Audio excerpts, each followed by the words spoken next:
Prospecting हमारा business का जो मेन काम है, विच इज प्रोस्पेक्टिंग।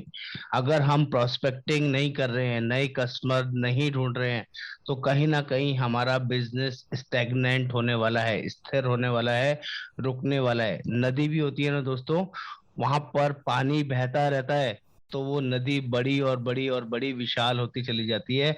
लेकिन जो तालाब होता है, तालाब के पानी में अगर वो स्थिर रहता है, तो थोड़े टाइम के बाद उसके अंदर काइयां जमने शुरू हो जाती है, कीड़े लगने शुरू हो जाते हैं, और वो पानी खराब हो जाता है।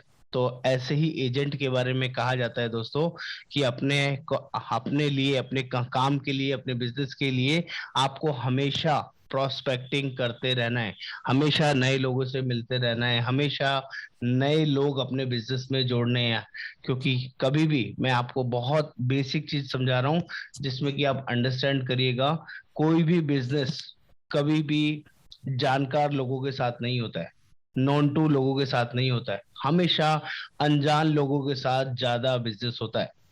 कितने लोग मेरी इस बात को एग्री करते हैं और कितने लोग नहीं करते? जानकारी में ज्यादा बिजनेस होता है या अनजान लोगों के साथ बिजनेस ज्यादा होता है? मुझे आंसर चाहिए आप लोगों से चैट बॉक्स में।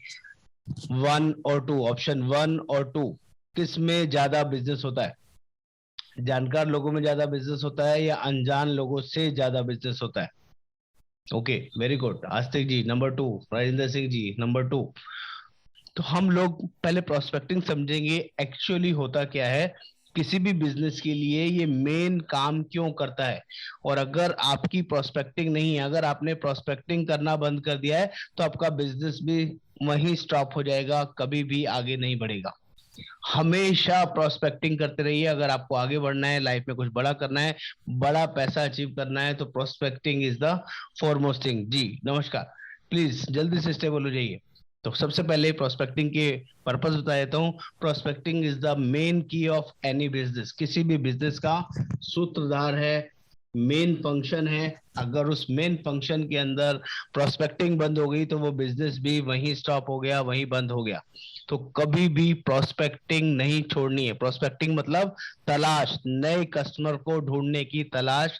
आपकी भूख हमेशा रहनी चाहिए नए कस्टमरों से मिलने की, नए कस्टमर्स को अपनी लिस्ट में ऐड करने की, नए लोगों से बात करने की, नए लोगों से इंटरेक्ट करने की, नए लोगों के ग्रुप में ऐड होने की, नई नई जगह जाने की, ताकि वहां आपको नए लोग मिले, नया सर्कल मिले।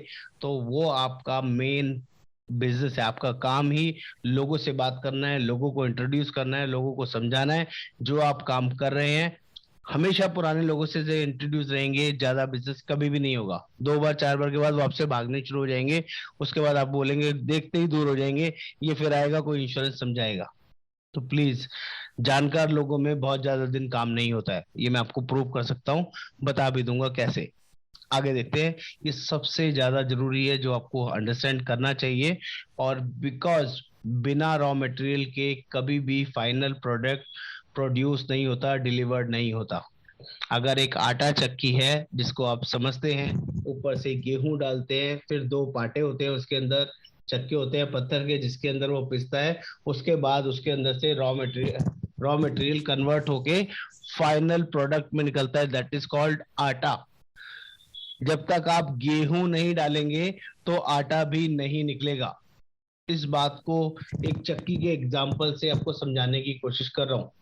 उस चक्की में जो गेहूं डाला जा रहा है, दैट इज रॉ मटेरियल। और जो आपकी चक्की है जिसमें आप इंश्योरेंस बिजनेस के अंदर है, यहाँ पर आपको अनजान लोग चाहिए, जो आपको जानते हैं, नहीं जानते हैं, कम जानते हैं, वो सारे लोग आपको उस सिस्टम में डालने हैं।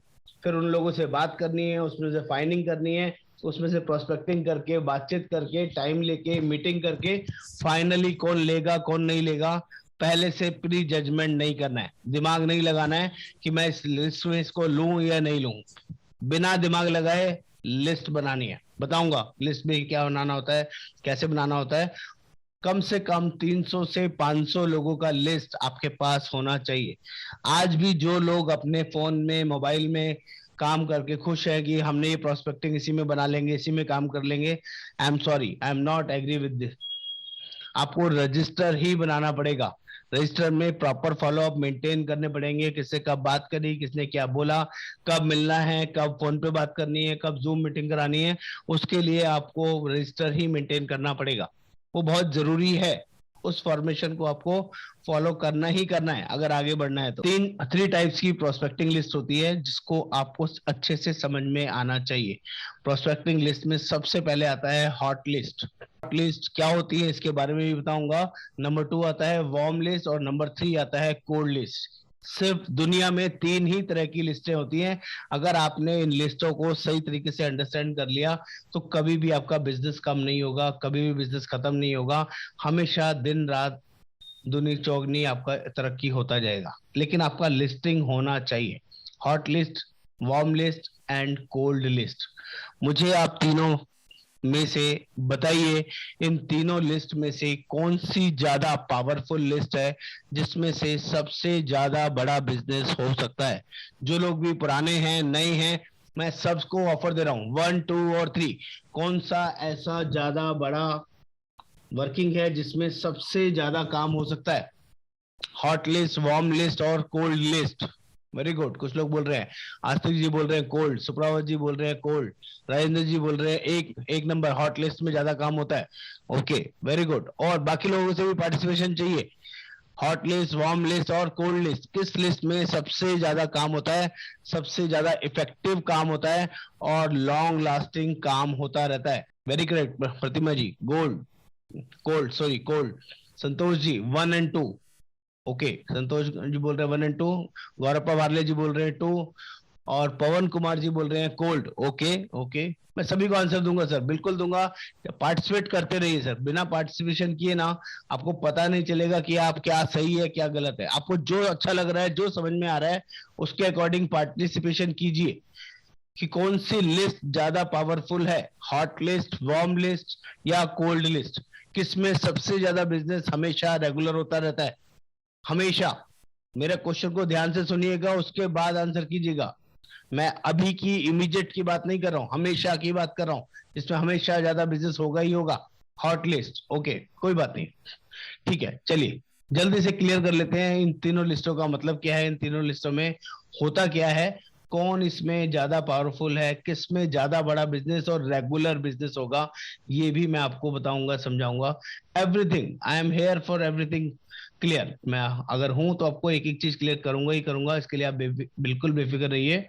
Okay, very good. बहुत सारे लोग 1 2 3 अलग अलग फॉर्मेशन बोल रहे हैं, बिल्कुल टेंशन लेने वाला बात नहीं है, हम इसको अंडरस्टैंड करते हैं जल्दी से। तीनों तरह की प्रोस्पेक्टिंग लिस्ट को समझ लेते हैं कि हॉट लिस्ट के अंदर होता क्या है। पहले इससे पहले मैं क्लियर कर दूं तो ज्यादा अच्छा रहेगा, या आपको एलोबरेट करके बताऊं ये ज्यादा अच्छा है। तीनों लिस्ट में ये आपको बता देता हूं, सबको पता है लेकिन फिर भी कुछ लोगों के गलत आंसर थे, उनको करेक्ट कर देता हूं। हॉट लिस्ट, वार्म लिस्ट ये सिर्फ थोड़े टाइम के लिए चलती है। हॉट लिस्ट वो होती है जो आपके नॉन टू होते हैं, जिनके साथ रोज उठना बैठना होता है, ब्लड रिलेशन होता है और बहुत ज्यादा घर जैसा फीलिंग होता है, जिनको आप दबाव देके कोई भी काम करा सकते हैं, प्रेशर से कोई भी काम करा सकते हैं। लेकिन वो प्रेशर, वो वर्किंग सम लिमिटेड टाइम्स तक ही चलता है, हमेशा नहीं चलता है। वार्म लिस्ट वो होती है जिनसे हम कभी कभार मिलते हैं, कभी कभार हमारी दुआ सलाम होती है, किसी ना किसी वजह से मिलते हैं, लेकिन उनके साथ वो बॉन्डिंग नहीं होती, पैसे का लेन देन नहीं होता। मिलना रेगुलर भी हो सकता है लेकिन बॉन्डिंग उस लेवल की नहीं होती है।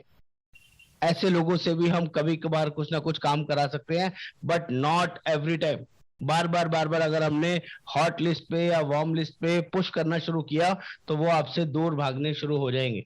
फिर उन्हें लगने लगेगा कि आप सिर्फ इंश्योरेंस बेचने के लिए मेरे से बात कर रहे हैं, मेरे पास समय नहीं है, मुझे आपसे नहीं लेना है, या कोई ना कोई बहाना बना के वो टालते रहेंगे।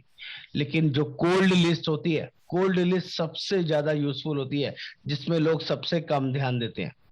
क्योंकि कोल्ड लिस्ट में आपको हमेशा नए एफर्ट्स लगाने होते हैं, नए लोगों से मिलना होता है, नई वर्किंग होती है और वहां से कन्वर्जन भी आता है। अगर आपके अंदर एफिशिएंसी है, आपके अंदर नॉलेज है, आपको वो सब चीजें पता है, सेलिंग टैक्टिक्स आपको आती है, तो आप सबसे ज्यादा रिजल्ट उसमें निकाल सकते हो। बताऊंगा आपको हॉट लिस्ट में कौन कौन लोग आते हैं। Please maintain properly blood relatives, बहुत ही ज्यादा क्लोज फ्रेंड। ब्लड रिलेटिव्स हो गए मम्मी पापा, भाई बहन, चाचा ताऊ, मौसा मौसी, या कोई भी ऐसे रिलेटिव्स जो आपके क्लोज वन रिलेटिव हो सकते हैं।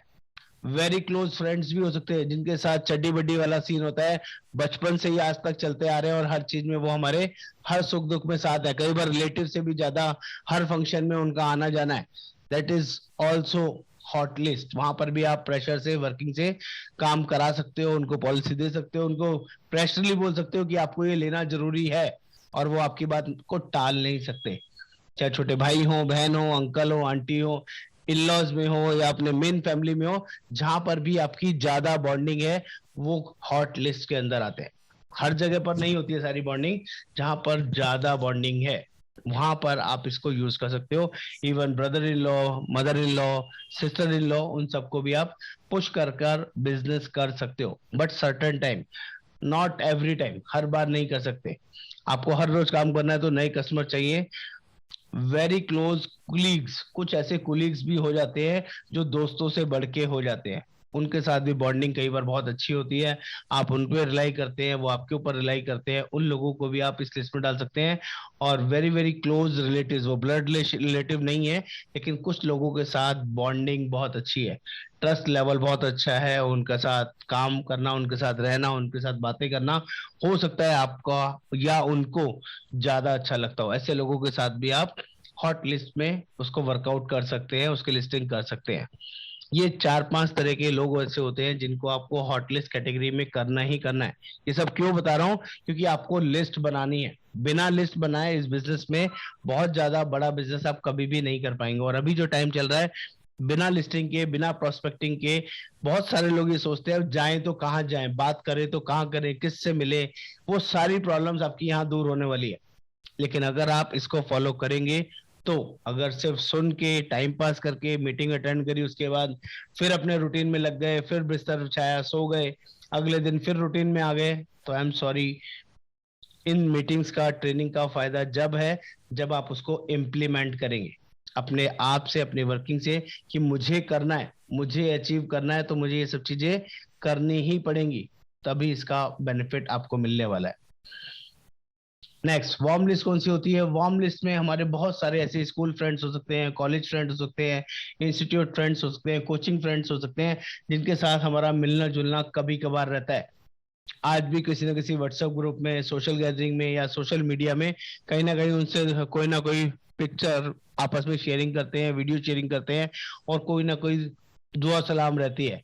कुछ ऐसे नेबर्स हो सकते हैं, नए पुराने, आप एक से ज्यादा जगह लोकेशन पे आपने शिफ्टिंग किया हुआ हो सकता है, तो पुरानी जगह के नेबर्स, नई जगह के नेबर्स, उसके आसपास गली या सराउंडिंग में शॉपकीपर्स, जिनके साथ आपका एक अच्छा वार्म रिलेशन रह सकता है, ऐसे सभी लोग आपकी वार्म लिस्ट के अंदर आ सकते हैं। वो कोलीग्स, करंट ऑफिस के, प्रीवियस ऑफिस के, या कुछ ऐसे कस्टमर्स जिनके साथ आपकी बॉन्डिंग बन गई। आपके ऑफिस के कस्टमर्स हो सकते हैं, आपके बिजनेस के कस्टमर्स हो सकते हैं, या आपके किसी भी प्रीवियस काम के कस्टमर्स हो सकते हैं। वो सब आपकी वार्म लिस्ट के अंदर आते हैं। वो कुछ ऐसे कस्टमर्स भी होते हैं जो हॉट लिस्ट में कन्वर्ट हो सकते हैं, जिनके साथ आपकी बॉन्डिंग बहुत अच्छी है, आप उनको हॉट लिस्ट में भी लेके जा सकते हैं, जो आप जैसा बताएंगे उसके लिए तैयार है, आपके ऊपर फुल्ली ट्रस्ट करते हैं। ऐसे लोगों को आप हॉट लिस्ट पे लेके जा सकते हैं। लेकिन कुछ ऐसे कस्टमर्स हैं जो डायरेक्ट आपके कस्टमर्स नहीं है, आपकी कंपनी के कस्टमर्स हैं, आपके ऑफिस के कस्टमर्स हैं, लेकिन उनके साथ थोड़ी बहुत दुआ सलाम बातचीत अच्छी है, वो आपको अंडरस्टैंड करते हैं और आपकी बात मान सकते हैं, सुन सकते हैं। That is called warm list. कुछ ऐसे नोन टू होते हैं जो ना हमारे नेबर्स होते, ना हमारे रिलेटिव्स होते, लेकिन कहीं ना कहीं हम किसी ना किसी वजह से उनको जानते हैं। हमारे ऑफिस के आसपास के शॉपकीपर्स हो सकते हैं, हमारे किसी पुरानी जगह के, जहाँ भी हम खेलने जाते हैं, जहाँ भी कोचिंग इंस्टीट्यूट जाते हैं, उसके आसपास के सराउंडिंग के कुछ लोग हो सकते हैं, उस ऑफिस में, उस जगह के काम करने वाले कुछ लोग हो सकते हैं।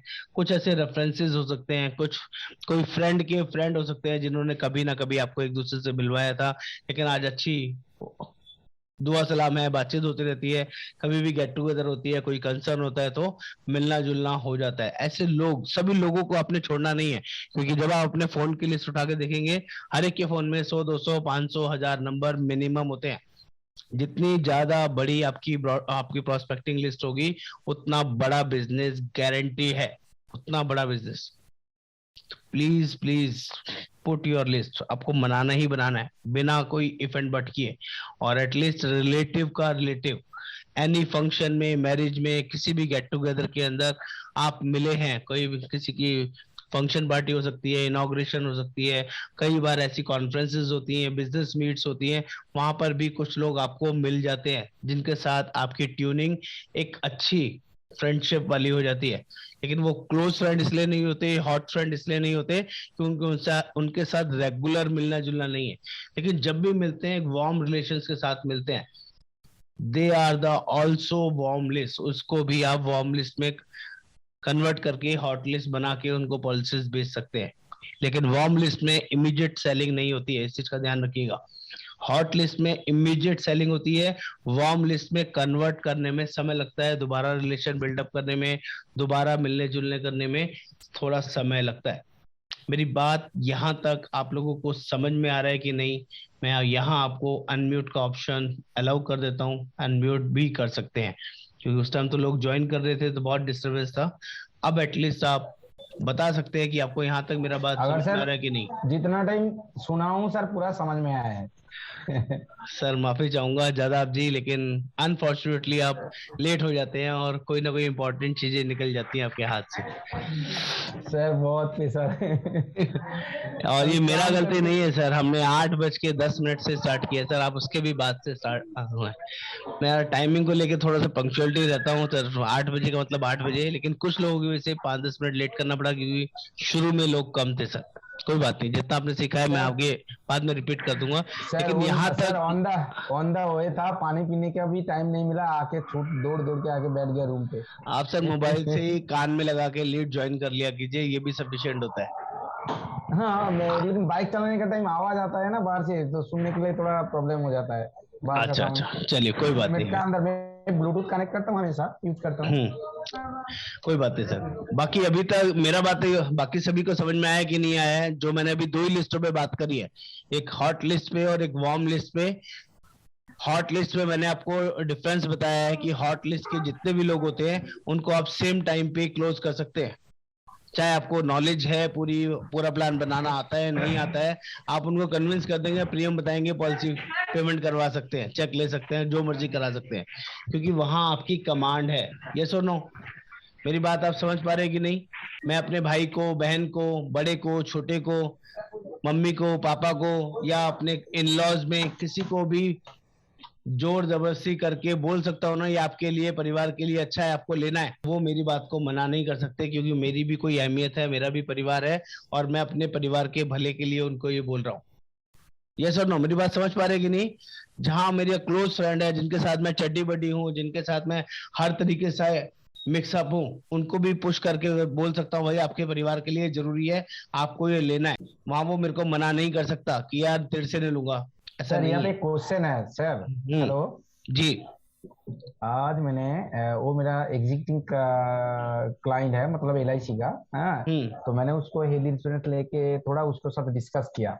हाँ हम्म कि मेरे को, मैं बहुत कोशिश कर रहा हूँ कि मार्च में शुरू करे। हम्म इसीलिए बहुत कोशिश कर रहा हूँ। तो मैंने उसको बोला था, वो बोल रहा है "अरे हम लोग का तो लाइफ इंश्योरेंस है, तो हेल्थ इंश्योरेंस"। हम लोग देखिए सर, लाइफ इंश्योरेंस उसका पार्ट अलग है और हेल्थ इंश्योरेंस का एक अलग है। अगर तुम्हारा कुछ बड़ा बीमारी होगा तो हम्म डेथ होने के बाद उसको लाइफ इंश्योरेंस में बेनिफिट मिलेगा, बट हेल्थ इंश्योरेंस में उनका जो बहुत बड़ा बीमारी होगा तो इसमें से आप पूरा फायदा लेंगे। तो वो बोल रहे हैं कि मैं यहाँ पे तो प्रीमियम दे रहे हैं हम लोग, बट रिटर्न तो नहीं मिलेगा। मैं तो हाँ, तुम्हारा नहीं होगा रिटर्न, बट अगर मान लीजिए 1 साल के अंदर तुम्हारा कुछ बड़ा बीमारी हो जाएगा तो सर मैं तो आपको, जनाब जी, बीच में रोकना चाहूंगा, माफी चाहूंगा। आप क्वेश्चन नहीं पूछ रहे हैं, आप एलोबरेट कर रहे हैं। क्वेश्चंस हम लोग अभी लेंगे आराम से। मैं ये भी बताऊंगा अभी इस मीटिंग के अंदर कि कुछ लोग क्या गलती करते हैं और क्या जल्दबाजी करते हैं, क्या करना चाहिए, क्या नहीं करना चाहिए। तो मेरा एक सिंपल रिक्वेस्ट है आपसे कि अभी आप प्लीज सुनिए। हम 10 मिनट 15 मिनट लास्ट में लेंगे, उसमें जितना डिस्कशन होगा हम लोग करेंगे सर, आराम से, प्लीज थोड़ा ठीक सा है। पेशेंस रखिए। एक क्वेश्चन है मेरा ये, आपको आंसर देना है कि उसका रिवाइजल क्या होगा। इसका? ठीक है। हाँ मैं एक दूंगा सर, क्वेश्चन है। इसका आंसर दूंगा हाँ सर, ठीक है, बिल्कुल हाँ दूंगा। हाँ वही बोल रहा हूँ, हंड्रेड बाद में परसेंट तो बताएंगे आपको। ठीक है। 100% बताऊंगा, डोंट वरी। ठीक है, ठीक है, ओके ओके। प्लीज थोड़ा सा आप पेशेंस बना के रखिए। हाँ, मेरा बात यहाँ तक हॉट लिस्ट और कोल्ड, सॉरी, वार्म लिस्ट के बारे में एवरीबडी क्लियर और not? Yes, okay, Santosh ji clear, Saumya ji clear, हाँ जी ओके, सर क्लियर। क्लियर है, परफेक्ट। हम लोग जो बात करने वाले हैं, जो सबसे ज्यादा इंपॉर्टेंट है, वो है कोल्ड लिस्ट। सबसे ज्यादा जो बीमा आता है, बिजनेस आता है, वो हमेशा कोल्ड लिस्ट में आता है।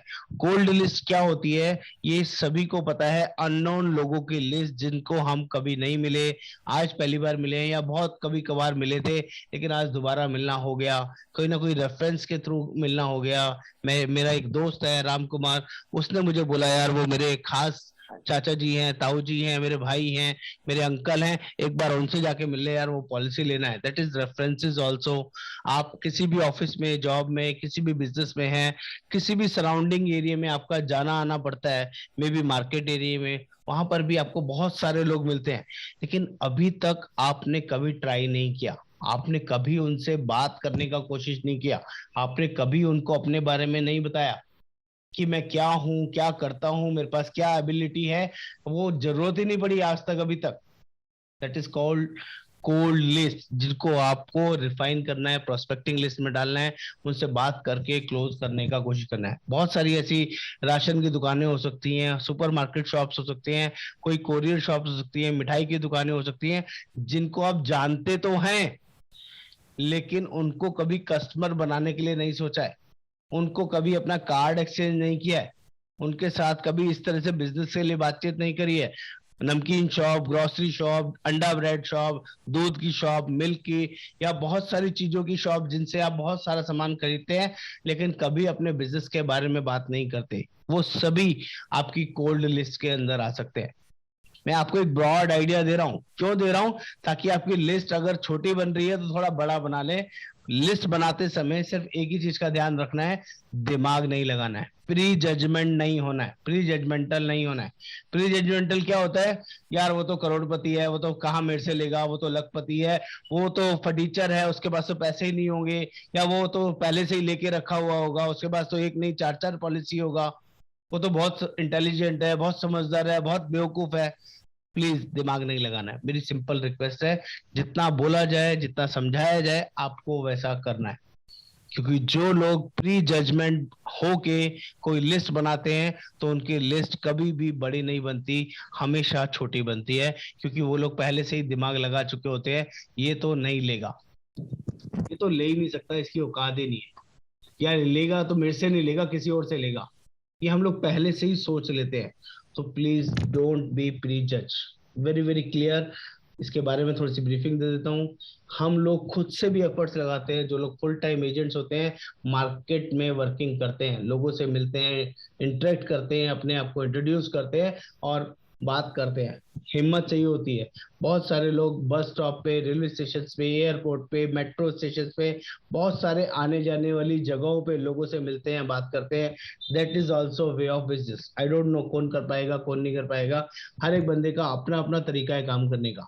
कुछ लोग ऐसे भी हैं जो सोसाइटीज में बात करते हैं, बड़े बड़े ग्रुप्स में बात करते हैं, ऑर्गेनाइजेशन में बात करते हैं, बड़ी बड़ी कॉन्फ्रेंसेस करते हैं, स्कूलों में जाते हैं, और अपना प्रपोजल्स देते हैं आपके बच्चों के लिए, आपके परिवार के लिए। We have the options. या बहुत सारी एनजीओज में जाते हैं, कोई सर्वे की वर्किंग करते हैं, लोगों से मिलते हैं, और किसी तरह से उनको गाइड करके, नॉलेज देके करते हैं। बहुत सारे लोग यूट्यूब वीडियोस बनाते हैं, यूट्यूब वीडियोस में अपनी प्रमोशन करते हैं, अपने प्लान को डिस्क्राइब करते हैं, बताने के तरीके समझाते हैं और बोलते हैं कि आपके लिए क्यों जरूरी है। That is also way of working.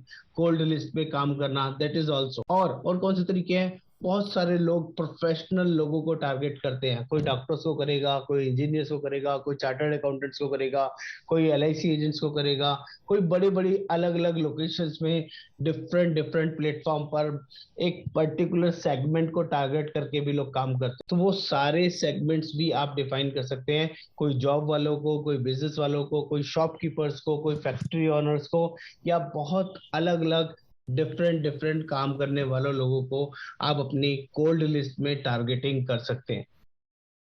Please दिमाग मत लगाइएगा। जहां पर भी आपका सर्कल है, जिनसे भी मिलना जुलना है, जहां आप काम कर सकते हैं, उनकी लिस्टिंग आप कर सकते हैं। उनके नाम नंबर आपके फोन में है, तो आप उनकी वर्किंग कर सकते हैं। जिनके नाम नंबर भी आपकी वर्किंग नहीं है, लेकिन वहां आपको लोग दिखते हैं और वहां आपके पास समय है, कुछ लोग मेडिकल स्टोर्स को टारगेट करते हैं, कुछ लोग डॉक्टर्स की शॉप्स को टारगेट करते हैं, कुछ लोग लैब्स एंड जहाँ पर टेस्टिंग वगैरह होती है, वहां पे उन जगहों को टारगेट करते हैं, वहां से कुछ सोर्सिंग नंबर्स निकालने की कोशिश करते हैं। अलग अलग जगह, हर बंदे का अपने अपना काम करने का डिफरेंट डिफरेंट वे है। आपको देखना है कि आपकी जो कोल्ड लिस्ट है वो कैसे बड़ी हो सकती है, कैसे आप ज्यादा लोगों से मिल सकते हैं। ये तीनों तरह की लिस्टिंग जितनी ज्यादा बड़ी होगी, जितना ज्यादा आप बड़ा काम करना चाहते हैं, तो इस लिस्ट में काम करना शुरू कर दीजिए, इमीडिएटली शुरू कर दीजिए। और मैं आपको 3 डेज का समय दे रहा हूं। आज थर्सडे है, कल फ्राइडे है, परसों, सॉरी आज का दिन निकल गया, कल से फ्राइडे, परसों सैटरडे और नेक्स्ट संडे, 3 दिन में कम से कम 300 लोगों का लिस्ट आपको बनाना है। तीनों category, hot, warm and cold, कम से कम 300 लोग होने चाहिए। और ये जो कोल्ड लिस्ट है, हमेशा रोज डेली बेसिस पे 5, 10, 12, 15 लोगों की लिस्ट बढ़ना ही चाहिए। हर रोज 2, 4, 5, 10 लोगों से आपको, नए लोगों से मिलना है, उनका नाम नंबर लेना है और इस लिस्ट में हमेशा ऐड करते रहना है। ये लिस्ट कभी भी नेवर एंडिंग होनी चाहिए, कभी भी बंद नहीं होनी चाहिए। ऐसा कभी नहीं होना चाहिए कि आपकी भूख खत्म हो जाए, आपका नए लोगों से मिलने का चाव खत्म हो जाए, आपका अपना बिजनेस करने का मन खत्म हो जाए। ऐसा कभी नहीं होता। हम लोग रोज मिलते हैं, बस हम कोशिश नहीं करते, हम लोग ट्राई नहीं करते। हम लोग अपने बारे में बताने में शर्म महसूस करते हैं। उसको लगता है कि पता नहीं, अगर उसने मना कर दिया तो मेरा कितना बड़ा नुकसान कर देगा। अरे वो अपना नुकसान करेगा, आप अपना काम कर रहे हो, वो अपना काम करेगा। उसको लेना होगा हाँ करेगा, नहीं लेना होगा मना करेगा। इससे ज्यादा कुछ नहीं होना है। आपको कोई फर्क नहीं पड़ना चाहिए अगर कोई आपको मना कर दे तो आपकी बला से। ये कॉन्सेप्ट पे इंश्योरेंस एजेंट आगे बढ़ता है। जो लोग नो को दिल पे लगा लेते हैं, दिमाग पे लगा लेते हैं, वो कभी आगे नहीं बढ़ते। नो तो हमारे काम का हिस्सा है। आप 20 लोगों से, 10 लोगों से, 15 लोगों से इंटरेक्ट करोगे, बात करोगे ना, तब भी मैक्सिमम नो मिलेगी। लेकिन पर्सनली मिलोगे तो चांसेस कम है ना होने के, क्योंकि वो आपका वेयरिंग सेंस, आपका बात करने का तरीका, आपका इंटरेक्शन, कैसे आप लोगों से मिल रहे हैं, तो आपके ज्यादा हाँ के चांसेस हो सकते हैं। फोन पे हमेशा ज्यादातर ना होती है, मिलने में ज्यादा चांसेस। अगर मैं फोन की बात करूं तो 20 में से 2 या 3 लोग आपको हाँ बोलेंगे। मिलने की बात करूंगा तो 20 में से कम 7 से 8 लोग आपको हाँ बोलेंगे। 10 से 12 लोग फिर भी ना करेंगे। लेकिन ना से घबराना नहीं है, बहुत बड़ी पावर है ना। हाँ जी सर, तो मेरा पर्पस था कोल्ड लिस्ट पे जेन्युइनली ध्यान देना है। वो बहुत ज्यादा जरूरी है, वो आपको सही में बड़ा वर्किंग करा के दे सकता है। बस आपके अंदर वो जोश, वो वर्किंग होना चाहिए, वो हिम्मत होना चाहिए। अगर आप कुछ बड़ा बिजनेस करना चाहते हैं तो थोड़ा सा एफर्ट्स ज्यादा लगाना पड़ेगा। और ये लास्ट था, एनी सर्वे। D2D भी करते हैं लोग, डोर टू डोर भी करते हैं, मार्केटिंग के बहुत सारे तरीके अपनाते हैं। डिजिटल मार्केटिंग करते हैं, ट्रेडिशनल वेज करते हैं। डिजिटल में व्हाट्सएप मार्केटिंग हो गई, फेसबुक मार्केटिंग हो गई, यूट्यूब मार्केटिंग हो गई। बहुत सारे सोशल मीडिया पर अपने आप को इंट्रोड्यूस करना, लोगों को वीडियोस या छोटी छोटी क्लिपिंग बना के भेजना। बहुत सारे पैम्पलेट, ब्रोशर्स आप उसमें यूज कर सकते हैं, वो हमने सीखा भी है। कल की दोपहर की मीटिंग में, आज की दोपहर की मीटिंग में हम लोग ब्रांडिंग करना भी थोड़ा बहुत सिखा रहे थे। वो भी सीखा होगा पोर्टल के थ्रू। आपको करना शुरू करना है। जो दिखता है वही बिकता है। अगर आप दिखने बंद हो जाओगे तो बिकने भी बंद हो जाओगे। इंश्योरेंस कंपनी नहीं बिकती है, जो उसके एडवाइजर्स हैं, जो उसके एजेंट हैं, जनरली उनकी फेस वैल्यू बिकती है।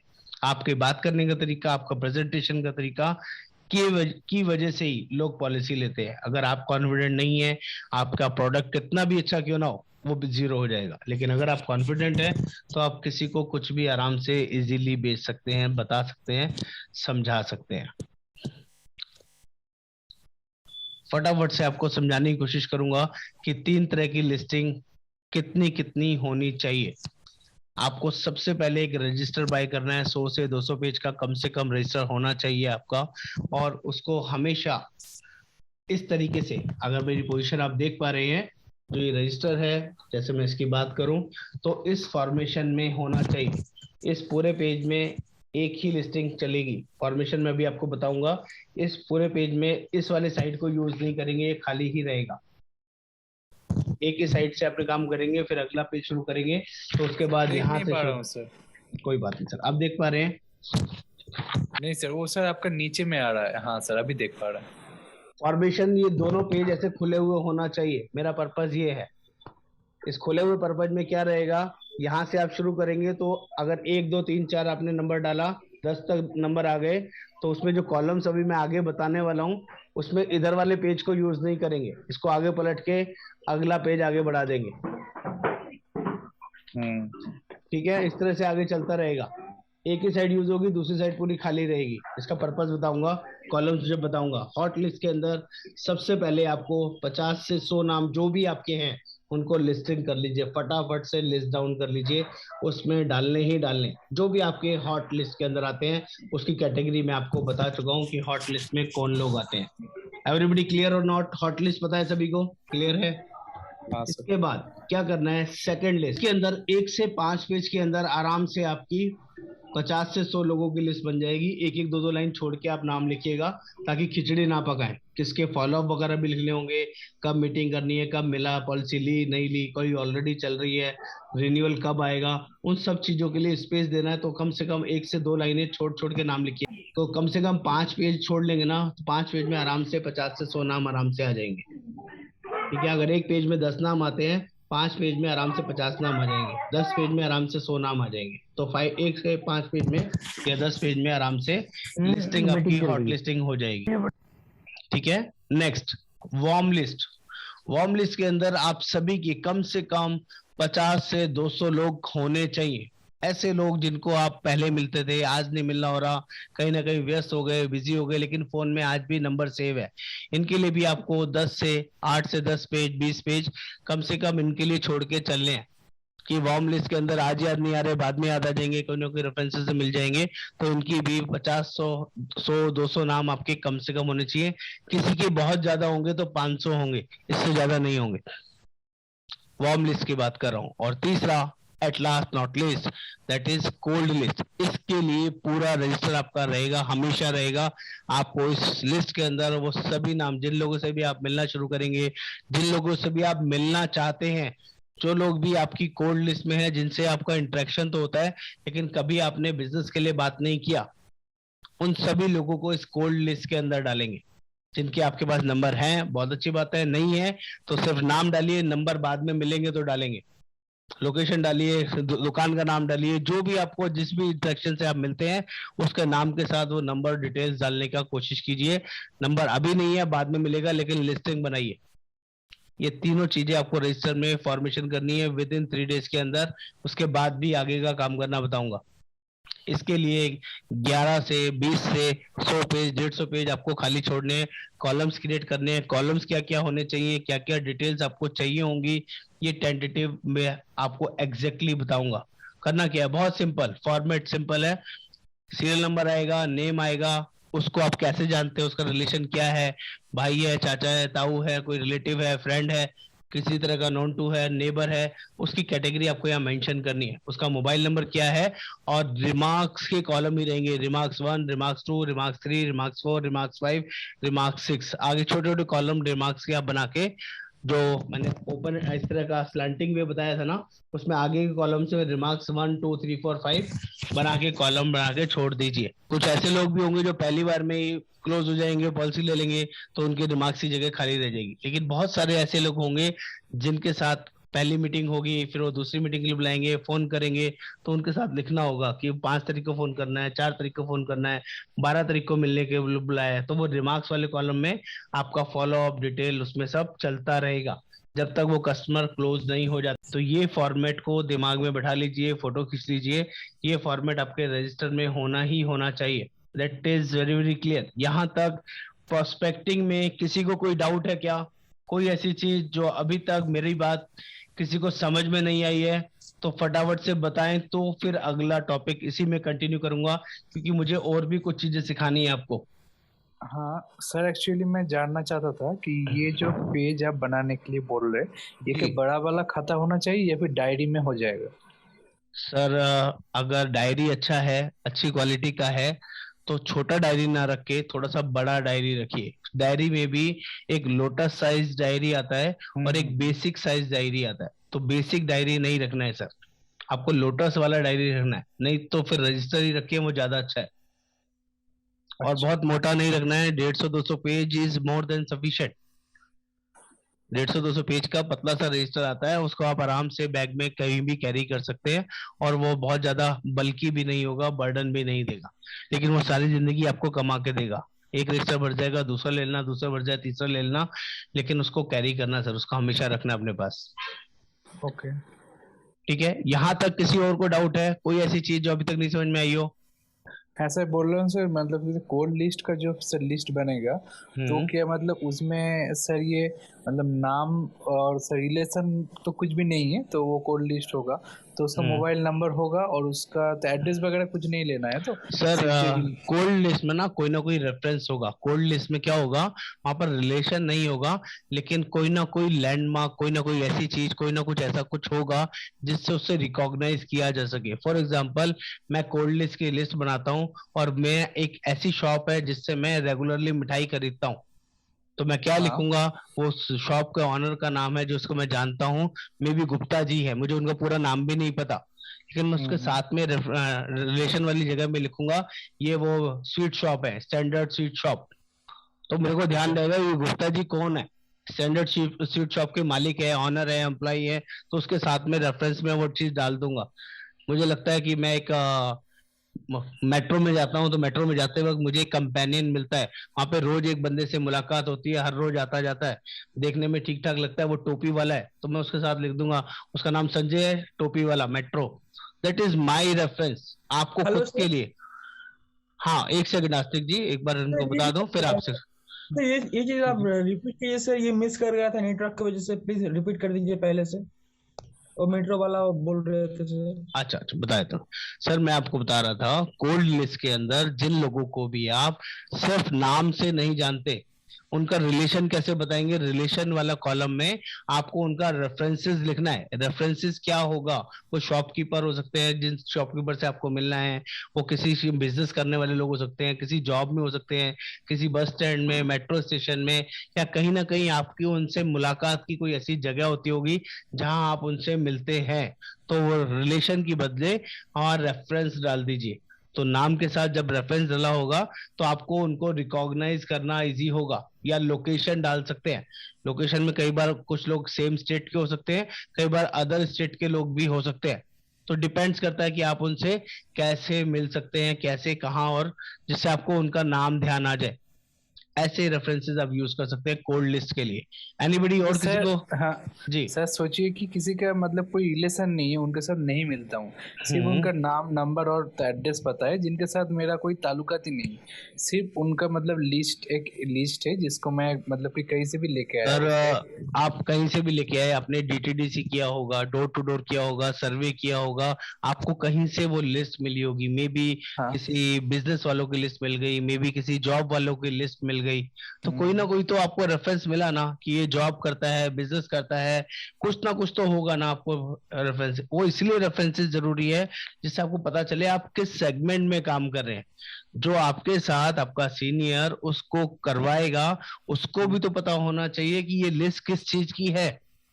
तो सर सोचिए, मैं एक चीज बोल रहा हूँ कि सोचिए मतलब किसी पेशेंट का लिस्ट मेरे पास है, मतलब 20 हो या फिर 200 या 400 कोई या बात फिर नहीं, आप 500 की पेशेंट लिस्ट है। लिखिए, उसके आगे किस चीज का, डायबिटिक पेशेंट है, किडनी पेशेंट है, बीपी पेशेंट है, एनीथिंग कुछ भी है, तो वहां पे रेफरेंस, इसलिए तो मैंने वर्ड यूज किया, रेफरेंस। आप समझ रहे हैं हेलो मेरी सर। बात? हाँ, बोलिए ओके। आस्तिक जी। सर, ये जो रजिस्टर वाला आपने बताया सर, वो जो रजिस्टर बुक लेना है वो कितना बड़ा लेना है सर, आप एक बार दिखा दीजिए। मेरे पास जो है वो नोट बनाने वाला जो खाता है ना, एक हम्म। नोटबुक है, जो मैं कॉलेज में यूज करता हूँ, 400 पेज वाली हाँ हाँ, वो है। ऐसे 400 पेज बहुत होता है, 150-200 पेज वाला होगा वो भी चलेगा, और आप 400 पेज रखना चाहते हैं, it's up to you, carry करने में आपको दिक्कत नहीं होना चाहिए, आप जो चाहें वो रख नहीं, ये सकते हैं। बहुत दिक्कत होता है बस कैरी वो, करने में। हाँ, रफ भारी भी पेज रहता नहीं है। होना चाहिए, रफ पेज वाला नहीं लेना है, फेयर पेज वाला, और अच्छी क्वालिटी का लेना है, जिसको आप सर जब डोम्स भी। का है सर। हाँ जी। डोम्स कंपनी का है, कंपनी अच्छे, पेज अरे सर, क्वालिटी मुझे नहीं पता बहुत कंपनी खराब। कोई भी हो, बट वो पर्पसफुली हो, वो लॉन्ग लास्टिंग आपके साथ वो रजिस्टर रहने वाला है, वो पेपर्स रहने वाले हैं, पता चले पेपर पलटने में ही वो रजिस्टर हाथ में आ गया, तो ऐसा लेने का कोई पर्पस नहीं है। उसको हाँ बहुत सर। बार यूज होगा, बहुत बार पेज पलटे जाएंगे, तो उसकी क्वालिटी शुड बी बेटर होना चाहिए, सर एक ये चीज मेरा बोल रहा पर्पस है। हाँ, बोलिए। सर, सर ये मेरा एक ट्रेनिंग खाता है, जिससे मैं स्टार हेल्थ से ट्रेनिंग लेता हूँ, एल आई सी से ट्रेनिंग लेता हूँ। हम्म। वो 500 पेज का है क्या, उसके अंदर में? नहीं सर, वो प्रोस्पेक्टिंग रजिस्टर अलग ही रहेगा, उसमें कुछ और नहीं होगा। अच्छा, ये ट्रेडिंग में ऐड नहीं हो सकता, ट्रेडिंग खाता में? आपकी चॉइस है सर, मैं तो हमेशा रिकमेंड करूंगा चाहे वो पतली सी रजिस्टर हो, लेकिन वो हमेशा सेपरेट होना चाहिए। Okay sir, I will make उसमें इट और कुछ सेपरेट। नहीं होगा, ओनली प्रोस्पेक्टिंग लिस्ट होगी, कस्टमर के नाम नंबर ही होंगे जिस पर मुझे काम करना है हमेशा। ओके सर, ठीक। Anybody clear? आगे बढ़े? ओके, चलिए आगे बढ़ते हैं फटाफट, प्लीज म्यूट करके रखें। बहुत सारे लोगों का ये कंसर्न रहता है, खासकर नए एजेंटों का, कि काम कैसे शुरू करें, क्या हमें सर स्टार्ट सर करते वक्त। सॉरी फॉर इंटरप्शन, और एक बात। हम्म। सर क्या हमारे साथ तो हर वक्त फोन रहता है, और फोन में एक्सेल भी रहता है, तो क्या मैं ये चीज को एक्सेल में कर सकता हूँ क्या, सेम चीज को फिर एक्सेल में आस्तिक लिमिट? जी, मैं आपकी किसी बात का जवाब नहीं देने वाला हूँ। वीडियो ऑन नहीं है? हाँ, पता चल गया ना अब आपको। हाँ सर, वो पता चल गया सर, वही बता रहा हूँ सर कि सर ये चीज तो मेरे साथ तो फोन हर वक्त रहता है। सर नहीं कर सकते, वो हम शुरू में बता चुके हैं, मोबाइल के भरोसे काम नहीं होते, एक्सेल हो चाहे जो मर्जी हो, कहीं ना कहीं डिपेंडेंसी अलग रहती है। कई बार मोबाइल में कोई ना कोई फोन आ जाएगा, कुछ ना कुछ और पर्पस हो जाएगा, आपका डिस्ट्रैक्शन बहुत होता है मोबाइल में, मोबाइल पे नहीं करना है सर। अच्छा सर, ठीक ओके है, सर, ठीक है सर। चलिए प्लीज प्लीज म्यूट कर लीजिए।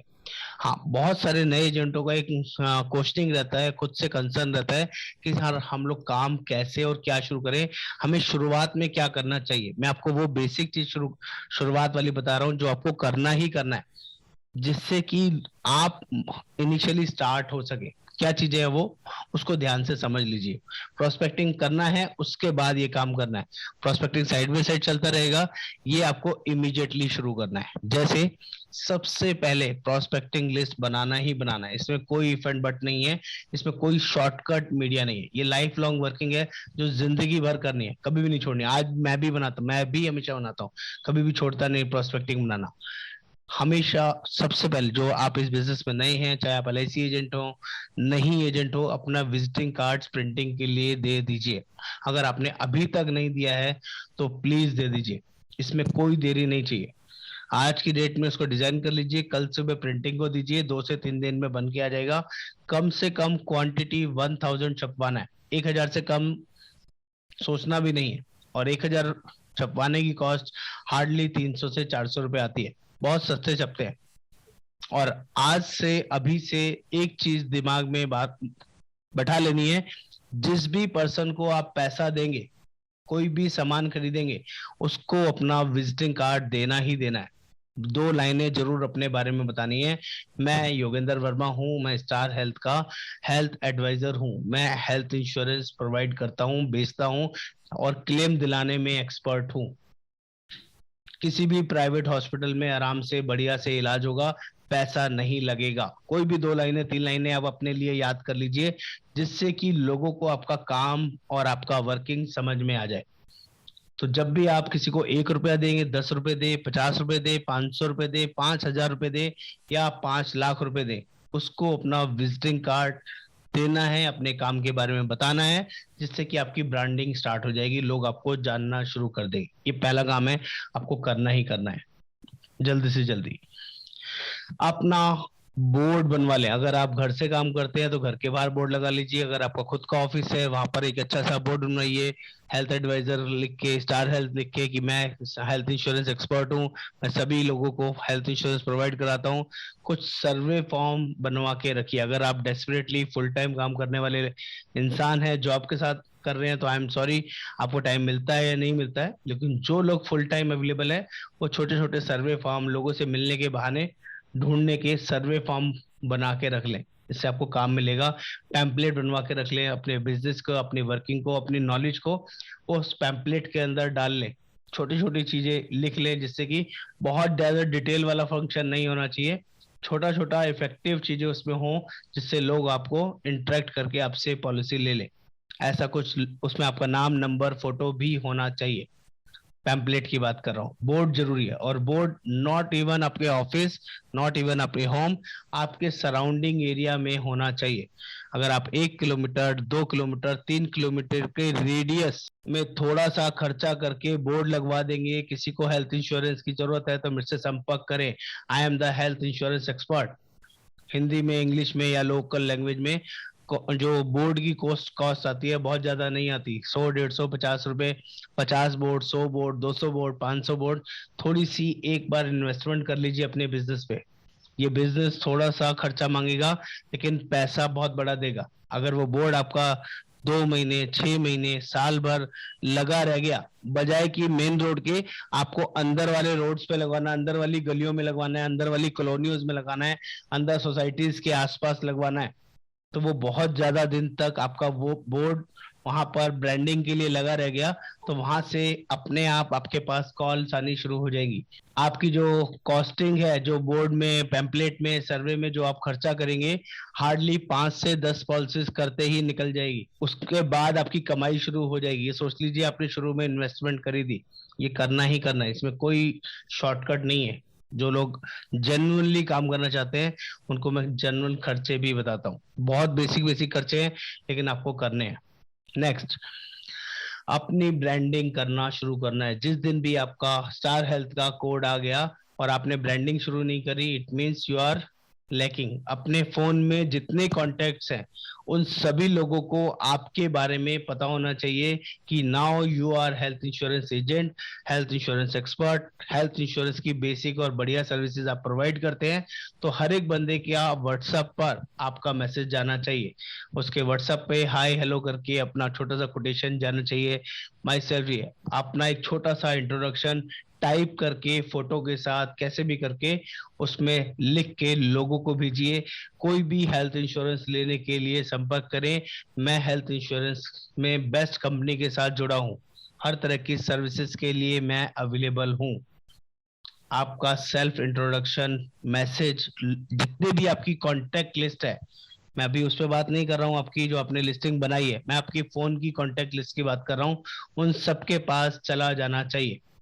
आपके जितने सोशल मीडिया फ्रेंड्स हैं उन सबके पास 2 दिन, 4 दिन, 5 दिन के अंदर कोई ना कोई स्टिंकर, कोई ना कोई वर्किंग आपकी जानी ही चाहिए, आपकी ब्रांडिंग जानी ही चाहिए। हर रोज आपके नए स्टेटस व्हाट्सएप पर लगने ही चाहिए स्टार हेल्थ से रिलेटेड। हमारे पास एक बहुत शानदार कंपनी ने ऐप दिया है जिसका नाम है स्टार एटम 2.0। उसमें एक बहुत ही बढ़िया मार्केटिंग टूल्स के नाम से फीचर है जिसके अंदर से आप बहुत सारी क्रिएटिव इमेजेस अपने नाम और फोटो के साथ लगा सकते हैं। नाम अभी अवेलेबल है, फोटो आने वाले टाइम में, या मोबाइल से खुद से क्रिएटिविटी करके आप लगा सकते हैं। आजकल एडिट का ऑप्शन आ जाता है, फोटो वगैरह एडिट कर सकते हैं, उसमें लगा सकते हैं। वो लगा के आपको भेजना है, लोगों के साथ इंटरेक्ट होना है, क्योंकि हेल्थ इंश्योरेंस या किसी भी इंश्योरेंस सेगमेंट में एक ही बात कही जाती है, जो दिखता है वो बिकता है। अगर आप दिखने बंद हो जाओगे, आप बिकने बंद हो जाओगे। जो लोग नजरों से दूर, दिल से दूर, दिमाग से दूर। तो प्लीज दिखते रहिए। और मार्च का जेएफएम का जो महीना होता है, इसमें सबसे ज्यादा एजेंट्स ही दिखते हैं, सबसे ज्यादा सोशल मीडिया में इंश्योरेंस से रिलेटेड ही बातें होती है, क्योंकि उन्हें पता है कोई ना कोई टैक्स सेविंग ढूंढ रहा होगा, कोई ना कोई अपना पैसा बचाने के लिए, कुछ ना कुछ फैमिली के लिए, कुछ ना कुछ सेविंग ऑप्शन ढूंढ रहा होगा। तो उसको कोई आपकी क्लिक, कोई आपका पोस्टर, कोई आपका वीडियो अच्छा लग गया तो वो आपसे डायरेक्ट कनेक्ट हो जाएगा।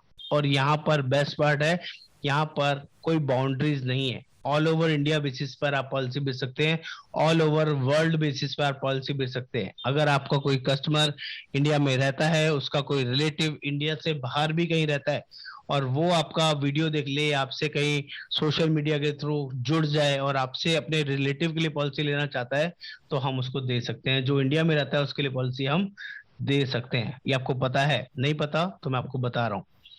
बेसिक्स आपको सबसे पहले क्लियर करने, कुछ भी स्टार्ट करने से पहले, किसी को भी प्लान बताने समझाने से पहले 3-4 चीजें आपको ऐसी हैं जो आपको खुद से आनी चाहिए, सीखनी चाहिए। वो 3 हमारे स्पेशल प्लान, जो मेन हमारे सबसे ज्यादा बिकने वाले प्लान है, यंग स्टार, एफएचओ और कॉम्प्रिहेंसिव प्लान, आपको खुद से अच्छे से आना चाहिए। पोर्टल की पूरी नॉलेज होना चाहिए, जिसमें पॉलिसी क्रिएशन से लेके आपका पोर्टल के बारे में फंक्शनिंग, कोटेशन निकालना, प्रीमियम निकालना, बताना, और किसी को बहुत बढ़िया तरीके से आपका मार्केटिंग करना अच्छे से आना चाहिए। कंपनी के बारे में 5 से 10 बातें, 15 बातें आपको अच्छे से पता होनी चाहिए। स्टार हेल्थ कितना बड़ा कंपनी है, कितना क्लेम रेशो है, कितना हॉस्पिटल नेटवर्क है, कितनी ब्रांचेस हैं, कितने एसएम स्टेशन हैं, कितने एजेंट्स हैं, ये सब कंपनी की नो हाउ आपको आना चाहिए। अगर किसी कंपनी का पॉलिसी को शिफ्ट करना है, पोर्टेबिलिटी करना है, कोई एचडीएफसी में चल रहा है, कोई बजाज में चल रहा है, कोई आईसीआईसी में चल रहा है, उस पॉलिसी को हमारे यहाँ शिफ्ट करते कैसे हैं, उसकी पोर्टेबिलिटी गाइडलाइंस क्या है, पोर्टेबिलिटी करते वक्त क्या क्या चीजें ध्यान से देखनी चाहिए, तो पोर्टेबिलिटी की नॉलेज भी आपको होना चाहिए। हमारा कैशलेस क्लेम प्रोसेस कैसे होता है, रीएम्बर्समेंट प्रोसेस कैसे होता है, इसके बारे में भी नॉलेज आपको होना ही चाहिए। अगर ये 5-6 स्टेप्स आपने सही तरीके से फॉलो कर लिए, तब आपको मार्केट में फुल फ्लैज उतर जाना चाहिए। इससे पहले नहीं, इससे पहले बिल्कुल नहीं। 2 दिन, 5 दिन, 10 दिन, 15 दिन आपको सीखने में लगाने चाहिए। एक बार लर्निंग क्लियर हो गई तो आपको बेचना बहुत आसान हो जाएगा, बताना बहुत इजी हो जाएगा। आप किसी को कुछ भी आराम से बेच सकते। बात यहाँ तक आप लोगों को समझ में आया कि नहीं? प्लीज अनम्यूट करके बताइए, इसके बाद आगे बढ़ेंगे। किसी को कोई ऑब्जेक्शन है, कोई खर्चा मैं ज्यादा बता रहा हूँ किसी को, तो प्लीज बताइए सर। Hello sir. हाँ जी बोलिए।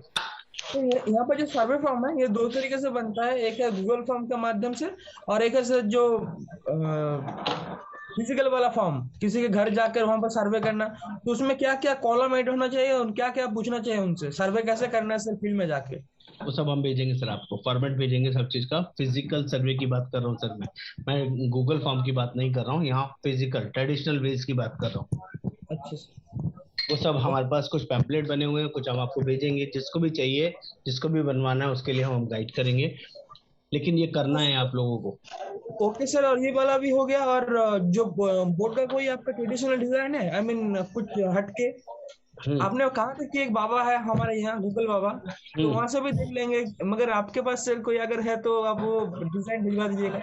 विजिटिंग कार्ड खुद से बनाने पड़ेंगे, बाकी सारी चीज हम लोग गाइड करेंगे। विजिटिंग कार्ड का मैं कुछ लोगों का सैंपल भेज दूंगा, जिससे आपको क्लियर आइडिया लग जाएगा। डिजाइनिंग आप कैसे भी करा सकते हैं। जो मैंने आपको ये 5 स्टेप्स बताए, इस स्टेप्स में कोई ऐसी चीज है जो किसी को ऑब्जेक्शनेबल है, किसी को ऐसा लगता है ये बेकार का काम है?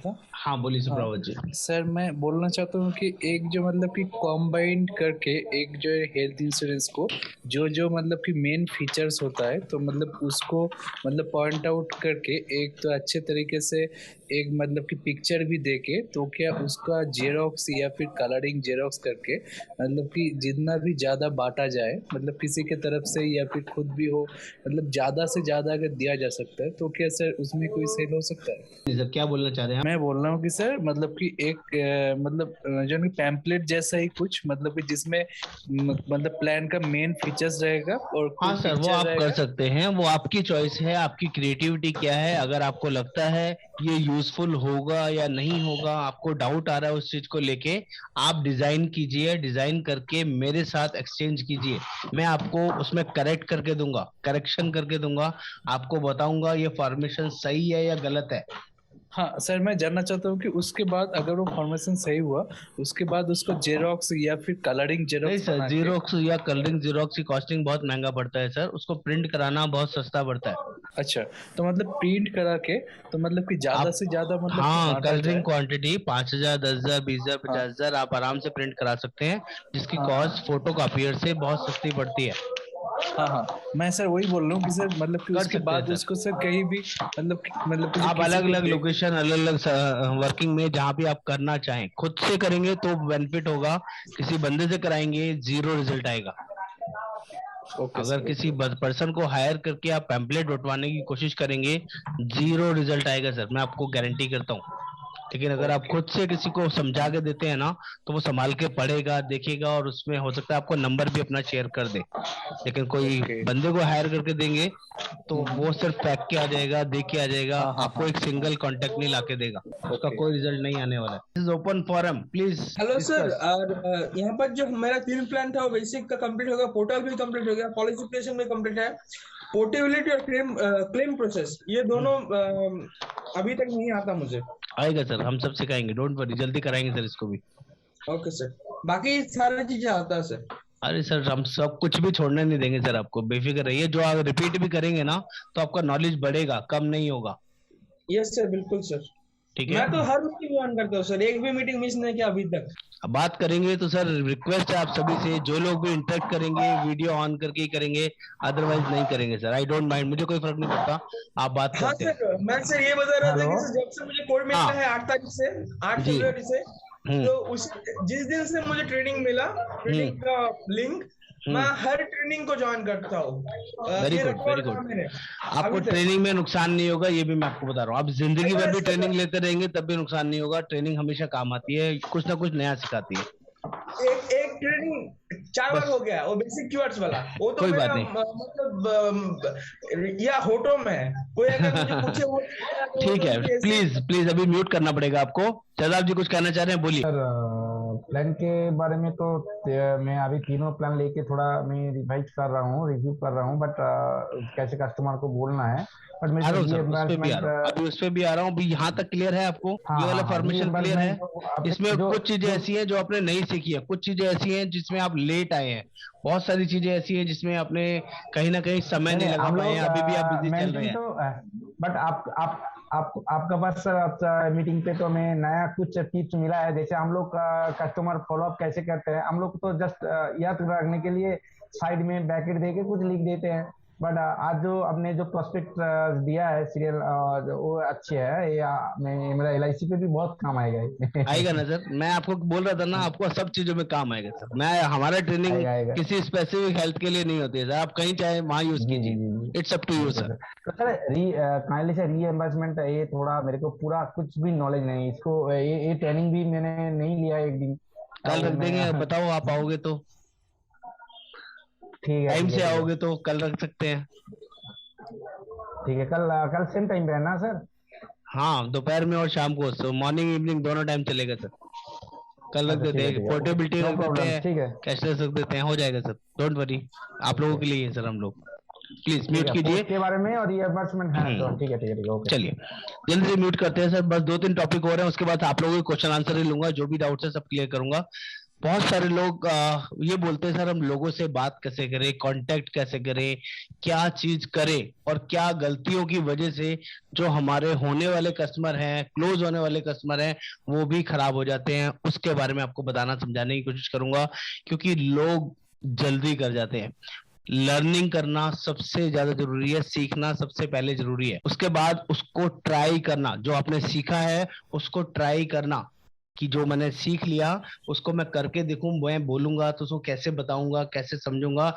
इसके लिए 2 तरीके होते हैं। पहला तरीका मिरर प्रैक्टिस, आपको ग्लास के सामने खड़े होके प्लान के बारे में बताने की कोशिश करनी है, जैसे कस्टमर आपके सामने खड़ा हो, और आप you are the best person जो सामने से जज कर पाओगे अपनी वॉइस को, कि मैं कहाँ साउंड का आ रहा है, कहाँ मैं लैकिंग कर रहा हूं, कहाँ मैं कॉन्फिडेंस से बता रहा हूं, कौन से 5 पॉइंट किस प्लान के मैं ज्यादा अच्छे से कॉन्फिडेंस तरीके से बता पा रहा हूँ।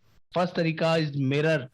मिरर में सामने देख के आई से आई कांटेक्ट लगा के अपने कस्टमर को एज्यूम करके प्लान समझाना, ये पहली प्रैक्टिस है, दैट इज कॉल्ड ट्राइंग। दूसरी प्रैक्टिस, आप अपना वीडियो बना लीजिए। आजकल मोबाइल है, सबके पास स्मार्टफोन है, ट्राइपॉड होता है, सामने वो रखिए और अपने आप को ऐसे रिप्रेजेंट कीजिए कि सामने मेरे कस्टमर बैठा है और मैं एफएचओ समझा रहा हूँ, अभी मैं यंगस्टर समझा रहा हूँ, अभी मैं कॉम्प्रिहेंसिव समझा रहा हूँ, और वो अपने आप क्वेश्चन, अपने आप आंसर ऐसे समझ के कस्टमर को समझाना है। 5 मिनट, 10 मिनट, 15 मिनट के अंदर प्लान समझा के एक तरफ करना है। 1 बार, 2 बार, 3 बार, तीनों प्लानों का प्रैक्टिस करना है, कंपनी के बारे में प्रैक्टिस करना है, बेसिक कीवर्ड्स का प्रैक्टिस करना है। That is called trying, trying, trying. आपको खुद से बाद में जब आप वीडियो देखेंगे आपको समझ में आएगा मैंने कहाँ गलती करी, क्या गलत बताया, क्या सही बता सकता था, मेरा बॉडी लैंग्वेज क्या था उस टाइम बात करते वक्त, समझाते वक्त, मैं कहीं शेकिंग तो नहीं कर रहा था, मैं कहीं कांप तो नहीं रहा था, कहीं मुझे याद तो नहीं करना पड़ रहा था। That is called trying. इसके बाद तीसरा फेज आता है, दैट इज कॉल्ड इम्प्लीमेंटिंग। जब आप ट्राई कर चुके होंगे, आपको कॉन्फिडेंस आ जाएगा, तब आपका इम्प्लीमेंटिंग स्टार्ट होगा। इम्प्लीमेंटिंग हमेशा सपोर्ट के साथ होगा, जिसको हम बोलते हैं one two many concept. One two many concept में मैं आपको एक ऑप्शन दूंगा, जिसमें हम आपको जैसे जूम मीटिंग का लिंक देते हैं, ऐसी एक जूम मीटिंग का लिंक आपके कस्टमर के लिए दूंगा। उस कस्टमर में आईडी पासवर्ड सिर्फ स्टार होगा और हमारा आईडी लगा होगा जूम का।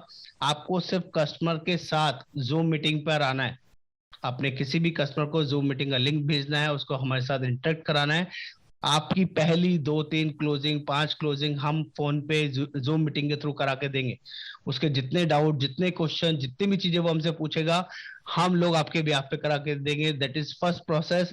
अगर जूम मीटिंग के थ्रू करा दी, अगर जूम पे नहीं लेके आना चाहते, आप उसको कॉल करा दीजिए। वीडियो कॉल बोलते हैं या नॉर्मल कॉल कॉन्फ्रेंसिंग बोलते हैं, जिससे बात करा के हमें साथ में लीजिए।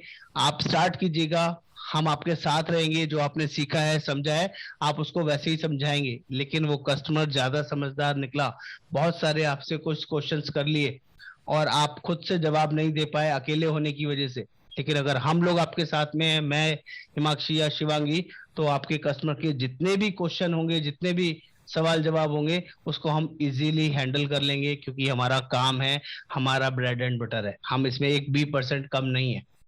तो आपको सपोर्ट मिल जाएगा और आपका डील क्लोज हो जाएगा। नेक्स्ट, 5 सेलिंग हमारे साथ मिलके कर लीजिए। मेरे साथ, मेरी टीम के साथ, हिमाक्षी, शिवांगी, किसी के भी साथ मिलके, इवन अपने लिए भी पॉलिसी लेना है ना, तो कस्टमर की तरह क्वेश्चनिंग करिए, हिमाक्षी से, शिवांगी से, मेरे से। आपके जब तक डाउट्स क्लियर नहीं होंगे ना, तब तक अपने लिए भी पॉलिसी मत लीजिए। मैं आपको स्ट्रेट फॉरवर्ड बोल रहा हूँ, मेरा यहाँ कोई बेचने का तरीका नहीं है। लेकिन पहले आप खुद सेटिस्फाई होंगे तो कस्टमर्स को सेटिस्फाई करना इजी होगा। ये पहली 5 सेल अगर आपने हमारे साथ मिलके कोऑर्डिनेशन के साथ कर ली, तो मैं आपको गारंटी करता हूं उसके बाद आपको हमारी सेलिंग के टाइम में सपोर्ट की जरूरत नहीं पड़ेगी। छठी सेल आप अपने आप से करके लॉगिन करके हमें बता दोगे, सर मैंने पेमेंट करा दी, आज इतने की पेमेंट हो गई, आज 10,000, आज 20,000, आज 25,000, 50,000, 1 लाख, 2 लाख, 5 लाख का लॉगिन हो गया, पॉलिसी भी इशू हो गई सर, सब आराम से हो गया सर, कोई दिक्कत नहीं है। ये आप खुद से करोगे। मेरे को ये, आप लोगों को मेरा ये प्रोसेस समझ में आया कि नहीं आया, वर्किंग समझ में आया कि नहीं आया, इससे कुछ नुकसान होगा क्या आपको? हेलो हेलो, यूजफुल रहेगा कि नहीं? हाँ सर बिल्कुल। ये करना है, ये करना है, करना ही करना है, इसमें कोई ऑप्शन नहीं है। अब बताता हूँ जो आपके क्वेश्चन का जवाब था, अभी इससे नेक्स्ट स्लाइड में आने वाला है, उसको ध्यान से देखिएगा। इसका फोटो खींच लीजिए, इस पर आपको वर्किंग करना ही करना है, छोड़ना नहीं है इसको, बहुत ज्यादा जरूरी है ये। Everybody please do accordingly. क्या करते हैं लोग? जल्दबाजी करते हैं। बहुत सारे लोग यहाँ पर यंगस्टर्स होते हैं, बहुत जल्दी इस बिजनेस में आके जल्दी से धमाल मचाना चाहते हैं, आते ही फटाफट बिजनेस स्टार्ट करना चाहते हैं। कभी भी अर्ली स्टार्ट हर जगह अच्छा नहीं होता है। कुछ जगह जहां पर सिंसियर जॉब है, जहां पर हम लोग नोबल प्रोफेशन में है, जहां पर हमारे साथ क्लेम्स आ सकते हैं, किसी का हेल्थ का क्लेम आ सकता है, कहीं पर किसी के साथ कोई बड़ी इमरजेंसी हो सकती है। लेकिन आपकी जल्दबाजी की वजह से, आपकी आधी अधूरी नॉलेज की वजह से अगर आप किसी से मिले तो होगा क्या, वो मैं आपको बताता हूँ, जिसमें आपको समझ में आएगा कि हमें ये नहीं करना। करने वाली चीजें मैं बता चुका हूँ, क्या करना है। अब क्या नहीं करना वो आपको यहाँ सिखाने की कोशिश कर रहा हूँ। कभी भी जल्दबाजी नहीं करनी। कस्टमर है, फटाफट से मिलना है, जाना है, पॉलिसी देना है, उस फॉर्मेशन में इमीडिएटली नहीं आना है जब तक आपको पूरा नॉलेज ना हो। आपको नॉलेज हमेशा होना ही चाहिए। अगर नॉलेज नहीं है तो कोई ना कोई सीनियर, कोई ना कोई सपोर्ट सिस्टम आपके साथ होना चाहिए जब भी आप किसी भी डील को क्लोज करने के लिए जाएं। अभी आप 1 2 3 प्लान सीख के आपने प्रैक्टिस नहीं किया है, किसी को समझाया नहीं है, किसी को पॉलिसी बेचा नहीं है, आप सोचते हैं कि मैं कर लूंगा, वहां जाने के बाद उसके कुछ क्वेश्चन हो गए तो आप टाई टाई फिश हो जाएंगे। तो आपको एक नौसिखिया एजेंट समझेगा, चाहे वो कितना भी क्लोज पर्सन क्यों ना हो, आपका एग्जिस्टिंग कस्टमर क्यों ना हो, आपसे पॉलिसी नहीं लेगा। और एक बार आपका उसके साथ इंप्रेशन खराब हो गया, दोबारा आपको मौका भी नहीं देगा, कहीं और से ले लेगा, आपको बताएगा भी नहीं, ठीक है बाद में सोच के बताऊंगा, अभी नहीं लेना, जल्दीबाजी नहीं करनी है। इनकम्प्लीट नॉलेज बहुत ही ज्यादा डेंजरस होती है, क्योंकि जो थोड़े से समझदार कस्टमर्स हैं, जिनका ऑलरेडी कहीं ना कहीं पॉलिसी चल रहा होगा, उनको आप शिफ्ट करा के अपने पास ले भी आओगे, जोर जबरदस्ती से ले आओगे, हॉट लिस्ट की वजह से ले आओगे, या कस्टमर पर होल्ड है उसकी वजह से ले आओगे। लेकिन अगर आपकी नॉलेज पूरी नहीं है, आपने उनसे सही से प्रोबिंग नहीं करी, सही से क्वेश्चन आंसर नहीं किए और सही पॉलिसी नहीं दिया, तो उनका पॉलिसी 0 भी हो सकता है, उनको कोई क्लेम नहीं मिलेगा। इस वजह से नहीं मिलेगा कि कंपनी खराब है, इस वजह से नहीं मिलेगा क्योंकि आपको नॉलेज पूरी नहीं थी और पोर्टेबिलिटी करते हुए आपने सारे रूल्स फॉलो नहीं किए, इसकी वजह से नहीं मिलेगा, क्लेम नहीं मिलेगा। और जिस भी पर्सन का क्लेम आपकी वजह से नहीं मिलेगा, तो क्या आपको जल्दबाजी करना चाहिए, खासकर पोर्टेबिलिटी जैसे केसेस में, खासकर नया पॉलिसी बेचते वक्त, क्योंकि ये सेंसिटिव पॉलिसीज हैं जो आप अभी बेचने वाले हैं, जिनको आप सीखेंगे। ये ऐसी चीजें हैं जैसे हम लोगों ने प्लान में सिखाया है आपको, किसी को बीपी शुगर है या नहीं, किसी को कोई सर्जरी है या नहीं, ये हमें पूछना ही पूछना है जितनी बार भी हम नए लोगों से मिलेंगे। और अगर आपने कोई चीजें मिस कर दी सेल करने के चक्कर में, बेचने के चक्कर में, तो उस चीजों का अगर डिस्क्लोजर नहीं आया और बाद में क्लेम आ जाता है, पॉलिसी लेने के बाद 1 साल 2 साल 6 महीने के बाद क्लेम नहीं मिलेगा। कस्टमर सामने से बोल देता है मुझे पहले से ये दिक्कत थी और पॉलिसी में मेंशन करना रह गया, क्लेम नहीं मिलेगा। क्या वो कस्टमर आपका साथ देगा, आप पे रिलाई करेगा, आपकी कंपनी पे रिलाई करेगा? यस और नो? मेरी बात समझ पा रहे हैं कि नहीं? क्या जल्दबाजी करना चाहिए? हेल्थ पॉलिसी है, यहाँ पर हम लोग कोई सेविंग प्लान नहीं बेच रहे हैं, जीने मरने वाला पॉलिसी नहीं बेच रहे हैं कि क्लेम आएगा जब देख लेंगे। अरे क्लेम तो उसमें वो बंदा ही नहीं रहने वाला लाइफ इंश्योरेंस के अंदर, तो जिसका क्लेम आएगा वो क्या देखेगा? यहाँ पर तो हर रोज सामने रहने वाला है, हर रोज उसे दुआ सलाम होनी है। एक बार किसी का क्लेम आपकी वजह से रिजेक्ट हो गया, वो जिंदगी भर आपसे वास्ता नहीं रखेगा। हाँ तो डोंट स्पॉइल योर कस्टमर। अपने कस्टमर को जो आपका हो सकता है अपनी जल्दबाजी बेवकूफी की वजह से खराब ना करें, आधी अधूरी नॉलेज की वजह से खराब ना करें। थोड़ा सा कॉन्फिडेंस बढ़ाएं, थोड़ा सा नॉलेज बढ़ाएं। ये फील्ड इतना मुश्किल नहीं है, लेकिन कुछ एजेंट जो बहुत जल्दी में रहते हैं, कोड आता है फटाफट कस्टमर के पास पहुंच जाते हैं, फटाफट पॉलिसी बेचने की कोशिश करते हैं, जल्दी से अपने कोड को एक्टिव करने की कोशिश करते हैं, वो लोग बहुत जल्दी परेशानी में आ जाते हैं, बहुत जल्दी इस करियर से दूर हो जाना चाहते हैं, क्योंकि उनका रिलेशन खराब हो जाता है। मुझे लगता है पॉलिसी तो मैंने बेच दिया, 2 पॉलिसी 5 पॉलिसी 4 पॉलिसी तो मैंने ऐसे ही झटके में बेच दिया, प्लान नहीं समझाया कुछ भी किसी को, जाके चेक उठा के ले आया, पेमेंट करा दी, काम खत्म, मैं देख लूंगा जो भी कुछ होगा। अरे कोई नहीं देखता। जिस दिन कोई बड़ा क्लेम आ जाएगा, जिस दिन कोई कंसर्न आ जाएगा, उस दिन उसको भी प्रोसेस नहीं पता होगा और वो कंपनी में हमें फोन करके पूछेगा सर ये क्लेम क्यों नहीं मिल रहा। प्लीज ऐसी ऑकवर्ड सिचुएशन में आप लोग मत आइए। मेरे यहाँ से, मेरे ऑफिस की तरफ से कभी भी, जब तक आप पूरा सीखेंगे नहीं, आस्तिक जी, जादाब जी या कोई भी, जितने भी नए पुराने एजेंट हैं, कभी भी आपको बिजनेस के लिए कॉल नहीं आएगा। जो लोग नए एजेंट हैं उनको हमेशा लर्निंग पे फोकस कराया जाता है, उनको बोला जाता है सर पहले सीख लीजिए, पहले सीख लीजिए, ट्रेनिंग में आइए, ट्रेनिंग में आइए, ट्रेनिंग में आइए। यस और नो? आप लोगों को ऐसा कॉल्स आता है कि नहीं आता ट्रेनिंग में आने के लिए? जी जी सर, बिल्कुल सर बिल्कुल आता है सर, शिवांगी मैम की तरफ से, शिवांगी मैम की तरफ से बिल्कुल आता है। इसीलिए आता है कि हम लोग आपको पहले सिखाना चाहते हैं, उसके बाद तो फिर हमें बिजनेस ही मांगना है और कुछ करना ही नहीं आपके साथ। फिर तो ये बोलना आज कितना करा रहे हो, आज इस महीने कितना बिजनेस हो जाएगा। लेकिन क्या हम लोग आपसे अभी से बिजनेस मांगना शुरू कर दे तो क्या ये गलत नहीं होगा? यस और नो? मेरी बात समझ पा रहे कि नहीं? यस सर, बिल्कुल गलत होगा सर। अगर एक कस्टमर को सर्विस मिला है, खराब सर्विस मिलेगा तो सर वही पूरा मार्केट पे कर देंगे कि मेरे को अच्छा नहीं मिला, ये सारे बेकार है। एग्जैक्टली सर, ये चीज हम लोग नहीं कराते हैं। मुझे पता है जादाब जी कि आप अच्छे एजेंट हैं, सीएलआई एजेंट हैं या अपना कॉर्पोरेट एजेंट है, बड़ा काम करते हैं। क्या मुझे नहीं पता कि आपके पास एलआईसी की 100 200 500 पॉलिसीज होंगी, आपके पास रेडी कस्टमर अवेलेबल हैं? क्या मैंने आपको एक बार भी बोला अपने कस्टमर से किसी से बात कराओ, पॉलिसी करना है अभी उनका? नहीं नहीं नहीं नहीं नहीं, नहीं। बोला गया मैंने आपको एक बार भी बोला गया, मेरी टीम ने किसी ने आपको बोला कि आप बिजनेस क्यों नहीं कराते? बट मैंने 2-3 कस्टमर को फोन करके बताया कि मैंने हेल्थ इंश्योरेंस का एजेंसी। वो अच्छी बात है, वो आप कर रहे हो, that's good sir, that's good. लेकिन आप बेचने के पर्पज से अभी से गए हैं तो आपको प्रॉब्लम आ सकता है। मैंने सिर्फ कस्टमर इंट्रोडक्शन दिया है, दैट्स गुड सर, वो तो देना ही देना है, वो तो मैंने आपको शुरू में बताया है, वो तो देना है। अपने बारे में सबको बताना है कि मैं ये काम भी कर रहा हूँ और ये मैं करूंगा सर, कहीं और से नहीं लेना है, ये तो बताना ही बताना है, इसको तो छोड़ना ही नहीं। तो एट लास्ट नॉट लीस्ट बस 2 बातें और करूंगा, उसके बाद आप लोगों से डिस्कस करूंगा। Learn properly then earn properly. अगर आप लर्निंग प्रॉपरली नहीं करेंगे तो आई एम सॉरी, अर्निंग में भी प्रॉब्लम आएगा। और ये हेल्थ इंश्योरेंस बिजनेस अच्छे लोगों के साथ जिंदगी भर चलता है, सही लोगों के साथ जिंदगी भर चलता है, शॉर्टकट इसमें नहीं चलता है। स्ट्रेट फॉरवर्ड बोल रहा हूँ, शॉर्टकट नहीं चलता है कि आप इसमें कोई शॉर्टकट नहीं है, आप बिना कुछ सीखे जल्दी से कुछ करके आ जाएंगे, बाद में फिर आपको पता नहीं होगा। यहाँ पर ना ऐसे ऐसे एजेंट्स अभी मीटिंग में है या नहीं? संतोष बिराजदार जी हैं क्या मीटिंग में? सुखदास जी हैं क्या मीटिंग में? सर हूँ मैं मीटिंग में। Very good, very good. Sunil Saraswat ji, जब आपको तो कुछ दिन हो गए हमारे साथ जुड़े हुए, पॉसिबल तो वीडियो ऑन कर लेंगे sir, if you comfortable. Sir यहाँ नेटवर्क का काफी इश्यू है सर। चलो कोई बात नहीं, आप सिर्फ इतना बता दीजिए, क्या जब आप नए थे हमारे साथ इस बिजनेस में स्टार्ट किया था, अब तो आप अच्छा काम करते हैं, हम लोग आपको सारी चीज सिखाने में बिलीव करते हैं कि नहीं करते हैं? जी सर, बिल्कुल आप सारी चीजें सिखाते हैं और अच्छी प्रॉपरली सिखाते हैं सर।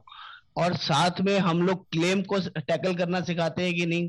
हेल्थ इंश्योरेंस में सारी सबसे इंपॉर्टेंट क्या है? क्लेम है कि नहीं है? बिल्कुल सर, है सर, क्लेम ही है सर।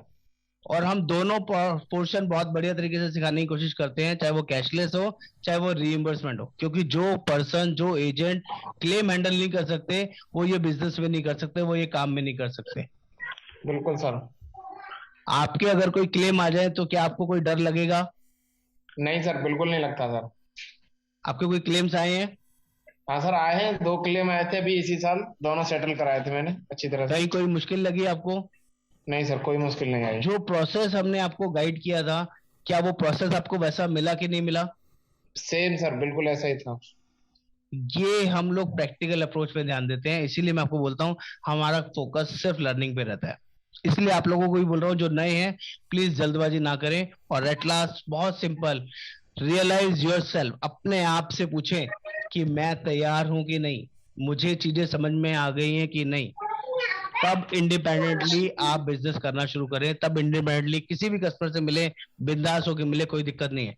लेकिन अगर कहीं भी डाउट लगता है ना, पहले उस डाउट को क्लियर करें, या अपने सीनियर्स को अपनी कॉल में वर्चुअली, वीडियो कॉली या जूम मीटिंग के थ्रू इन्वॉल्व करके क्लोज कराएं। अगर कहीं भी डाउट लगता है, इवन आप कस्टमर के पास भी बैठे हैं ना, और वहां पर आपको कुछ नई चीजें मिलती हैं, कोई ऐसी चीजें मिलती हैं जिसके बारे में आपको नहीं पता है, तो आप हेजिटेट ना करें हमें फोन करने में, पूछने में कि इसको हम कर सकते हैं कि नहीं कर सकते हैं। उसको कमिटमेंट करके गलत ना आ जाए, बाद में आपका इमेज खराब होगा।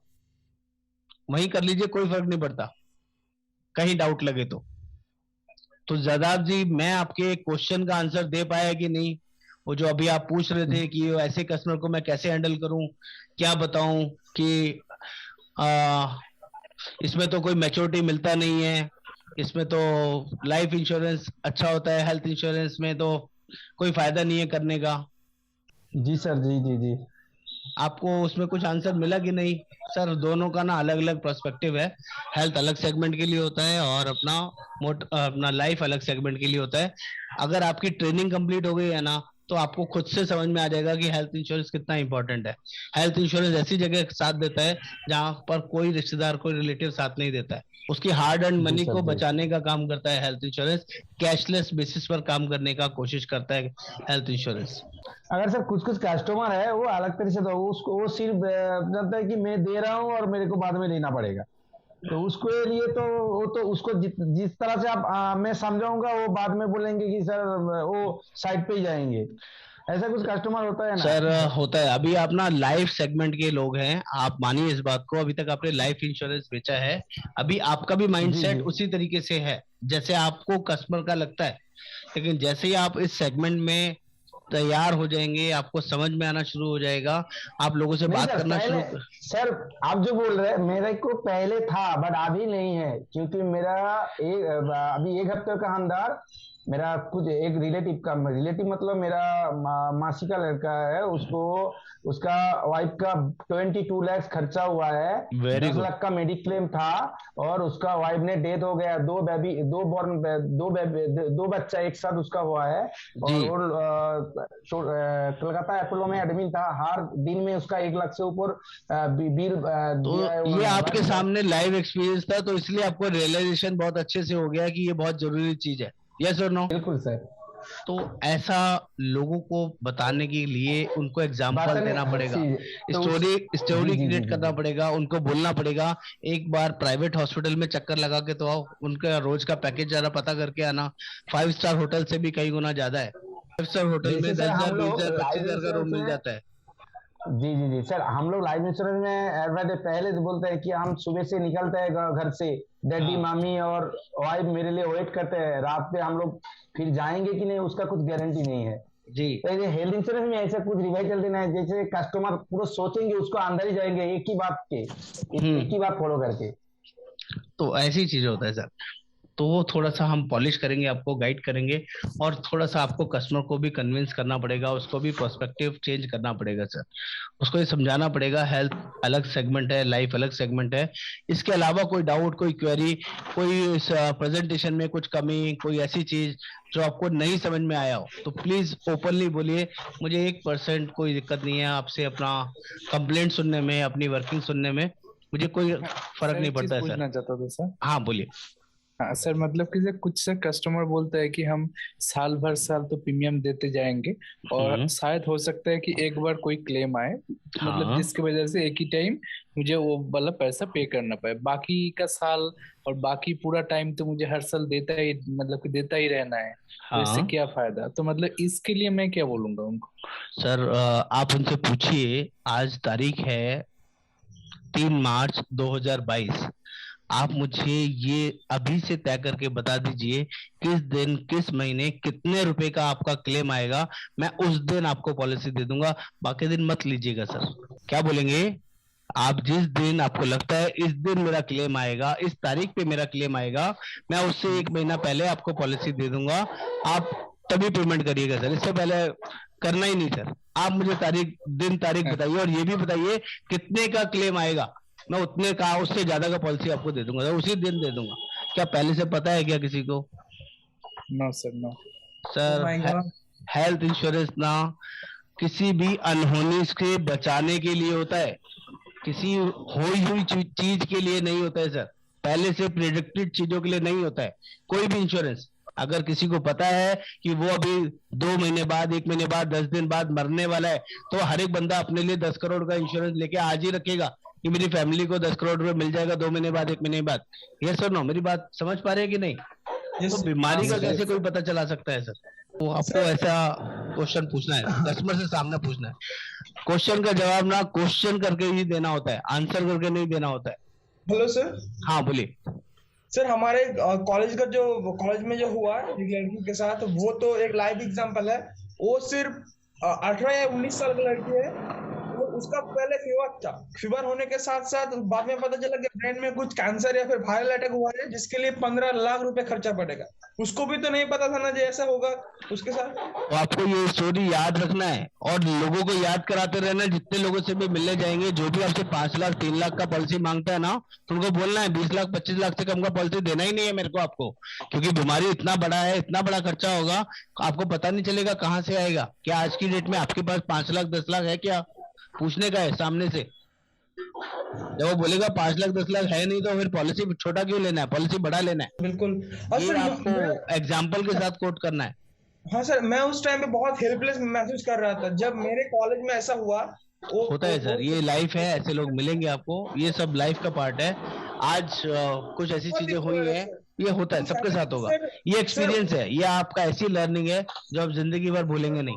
सर उस फैमिली का सारा सेविंग्स चला गया, और हम लोगों से मतलब हमने फंड रेज किया कॉलेज से। ऐसा होता है तो सर, मैं इस चीज को सुन चुका हूँ सर, मैं मानता हूँ इस चीज को, ऐसा होता है। लेकिन ह्यूमन है, लोग हैं, माहौल है, कोई किसी की हेल्प जरूरत से ज्यादा नहीं कर पाता है। हर एक बंदे की अपनी खर्चे हैं, अपनी फैमिली है, अपनी लाइफ है, तो कुछ नहीं, सिर्फ दुख ही आपका शौक ही उसके साथ रहता है, सहानुभूति उसके साथ रहती है, लेकिन आप उसके साथ फाइनेंशियली बहुत ज्यादा इन्वॉल्व नहीं हो सकते, आपकी भी मजबूरियां होती है। हाँ एनीबडी? प्रतिमा जी आपको क्लियर हुआ नहीं हुआ? जादाब साहू जी क्लियर हुआ कि नहीं हुआ? खुशवा गौरव जी, मोहित जी, एनीबडी प्लीज, किसी को कोई कंसर्न है तो प्लीज ओपनली बताइए। हेलो सर, और एक बात।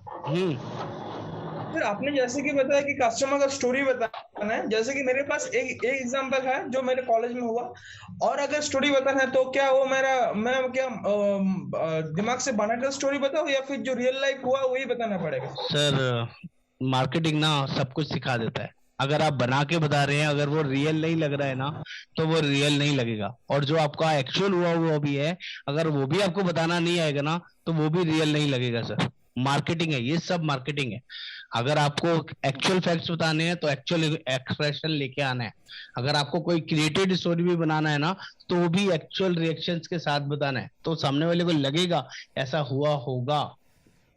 वो सब वर्किंग है, वो सब वर्किंग के ऊपर है, बात करने के ऊपर है, आप कैसे बताते हैं, आपका एक्सप्रेशन कैसा है, आप सही में रुआंसे होते हैं कि नहीं, बताते वक्त आपकी आंखों में भी पानी आता है कि नहीं, ऐसे एक्टिंग करना आपको थोड़ा सा आता है कि नहीं, तो सामने वाले को समझ में आएगा कि बोलने का ढंग से कस्टमर को पता चलेगा सच बोल रहे हैं एग्जैक्टली वो फील आप खुद कर रहे हैं कि नहीं कर रहे हैं, ये डिपेंड करता है।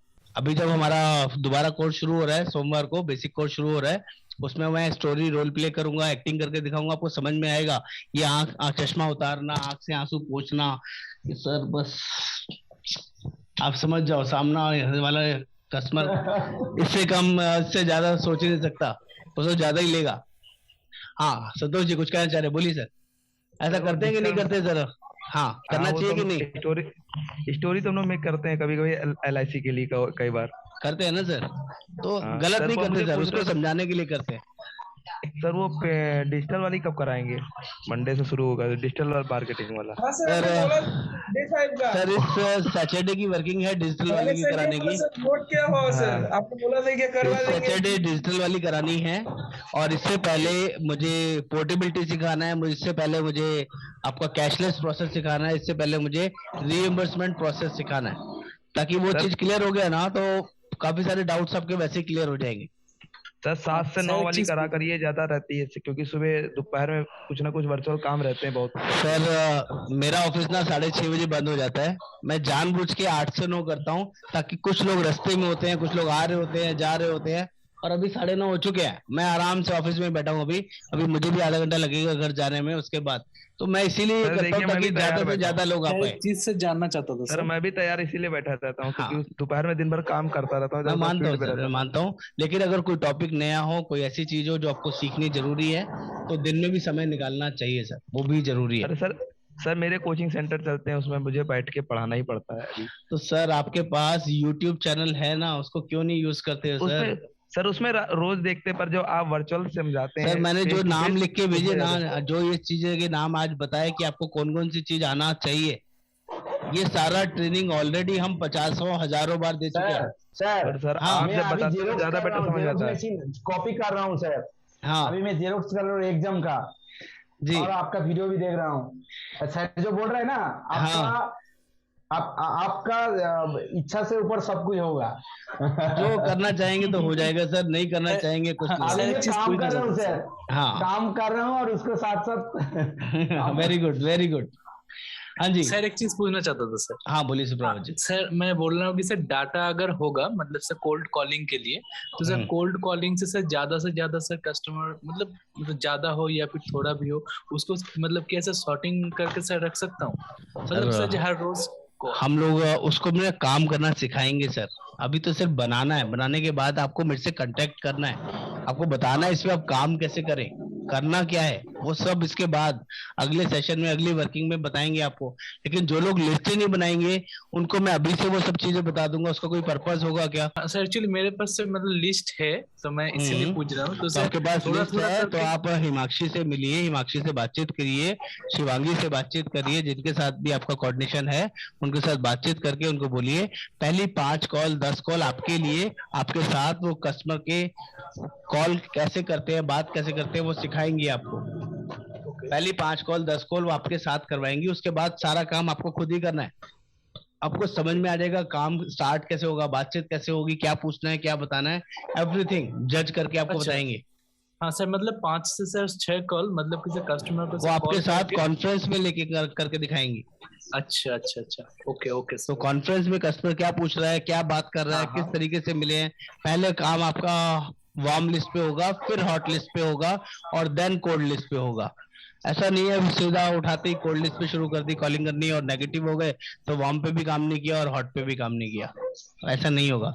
सिस्टम बाय सिस्टम काम करना होगा। आपसे बात करके बहुत कुछ सेम है, मैं भी हर रोज आप लोगों से बहुत कुछ सीखता हूँ, कुछ नए नए एक्सपीरियंसेस मिलते हैं। पीपीटी से मिलेगा सर, इसका पीपीटी से मिलेगा? हाँ पीपीटी मिल जाएगा सर, डोंट वरी, मैं पीपीटी भेज देता हूँ। अभी थोड़ा लेट हो रहा है, कल मॉर्निंग भेज पाऊंगा। ओके सर आप सारे वाला भेज दीजिएगा, सारे वाला फॉर्मेट। ठीक है, चलिए बाय बाय, टेक केयर, ध्यान रखिए अपना, थैंक यू सो मच।